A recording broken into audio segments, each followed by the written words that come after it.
Kemeriahan HUT RI ke-77 tahun juga dilaksanakan SMK Kimia Permentasi Kota Bandung, Jawa Barat. Sekolah gelar perlombaan untuk siswa-siswi agar dapat memeriahkan pada peringatan HUT RI ke-77 tahun. Baik Pak, di SMK Permentasi nih Pak, untuk siswa-siswi untuk kemeriahan HUT RI ke-77 tahun, apa saja rangkaian acaranya Pak?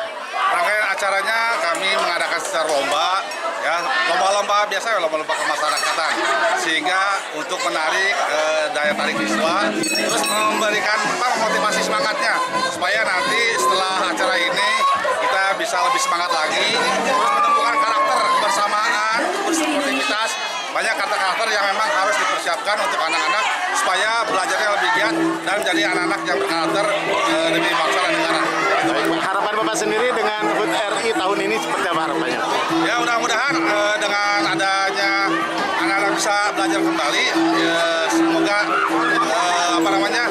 kecerdasan mereka tumbuh kembali karena memang selama 2 tahun ini anak-anak memang belajar secara daring sehingga secara karakter mereka itu belum tumbuh. Mudah-mudahan dengan tahun sekarang dengan adanya pembelajaran tatap muka, pelajaran anak-anak jadi karakter yang baik dan kuat.